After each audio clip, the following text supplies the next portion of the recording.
Je voudrais faire un petit topo sur deux, trois passages de l'Apocalypse. Qui est très regardé, bien sûr, c'est le dragon. Dans l'Apocalypse, donc au chapitre 12, nous avons Saint Jean qui nous décrit qu'il voit un grand signe dans le ciel, une femme dans les douleurs de l'enfantement, elle a 12 étoiles sur la tête. C'est le premier signe. Puis il voit un deuxième signe, un dragon rouge-feu avec 7 têtes et 10 cornes. Alors, pour avoir quelques clés de lecture, ici la couleur rouge, c'est la colère. C'est la colère du dragon, c'est la colère de Satan. Il a 7 têtes et 10 cornes. Il ne se comprend, il n'a pas d'intelligibilité en lui-même, il va donc essayer de caricaturer, d'imiter l'agneau de Dieu. L'agneau de Dieu, comme égorgé,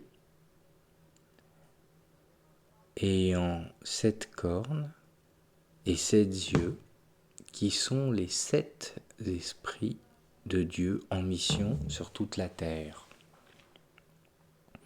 Saint Jean, en nous décrivant cette vision, à travers elle, montre comment l'agneau agit, comment le Christ agit, en regardant, c'est les yeux, il les met en mission, il voit partout, et en agissant à travers la corne, soit par un geste, soit par la voix, puisque la corne va servir également dans l'Ancien Testament à communiquer. Alors, le dragon ne peut pas imiter l'agneau, il va essayer de caricaturer les 7 yeux, et surtout donc qui sont les 7 esprits. Donc en fait, qu'est-ce qu'il va faire ? Il va essayer tout simplement avec 7 têtes. Il veut s'opposer aux 7 esprits de Dieu. Il a des couronnes, mais ces couronnes, donc elles sont sur chacune des têtes pour montrer l'orgueil du dragon.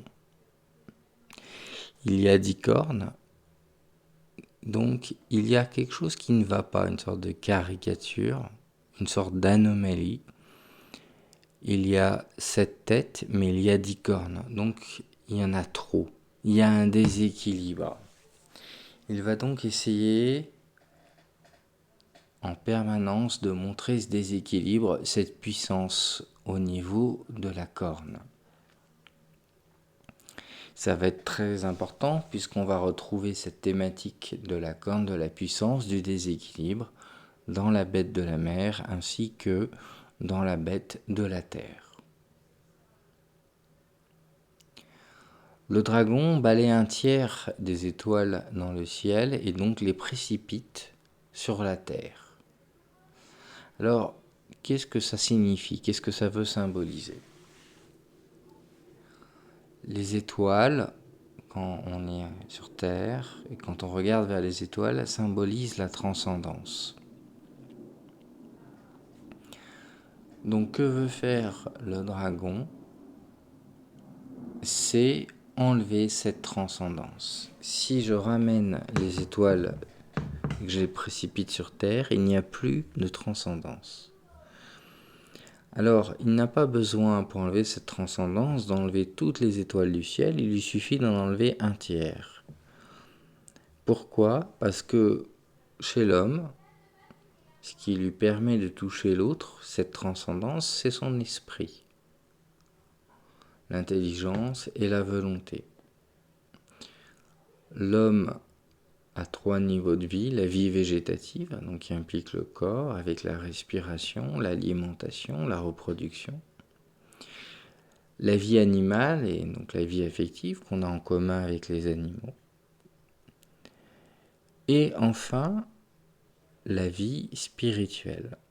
Là où je touche vraiment l'autre, c'est dans la vie spirituelle, où je touche une transcendance. Donc si je veux ramener l'homme à un niveau d'immanence où il ne découvre plus l'autre, je n'ai juste qu'à balayer un tiers, donc tout ce qui correspond à la vie de l'esprit. Et je ramène sur Terre cette transcendance. Ça veut dire que j'empêche la personne de découvrir l'autre. Elle est comme enfermée sur elle-même. Elle ne peut pas partir.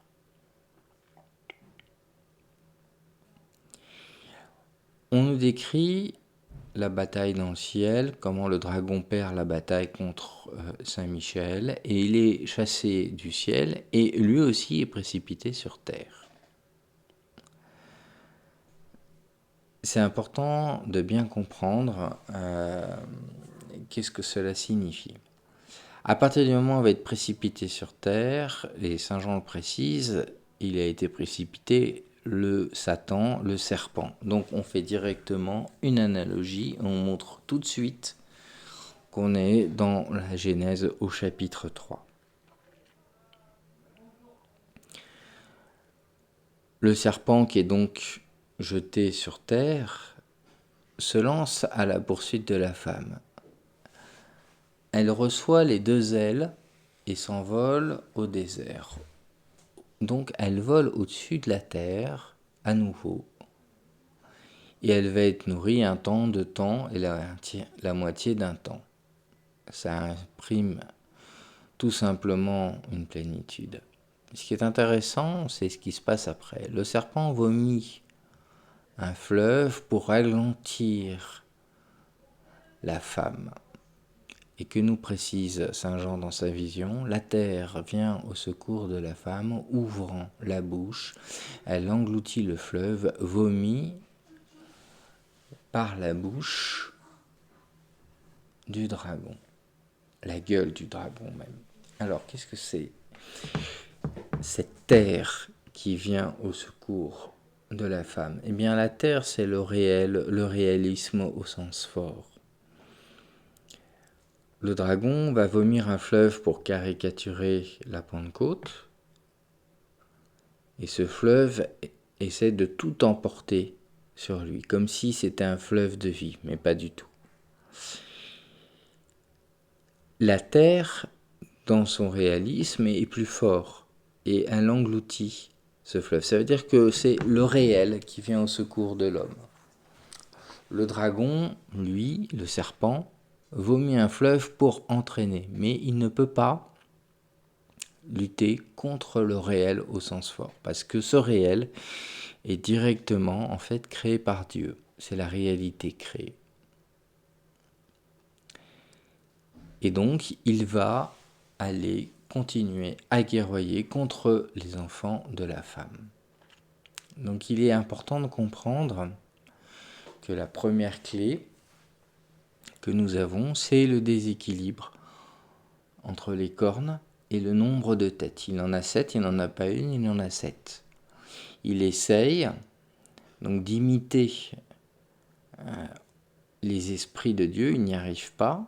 Il essaye de montrer, de faire couronner son intelligence, c'est l'orgueil, et il essaye de mettre en avant sa puissance et le déséquilibre avec les 10 cornes.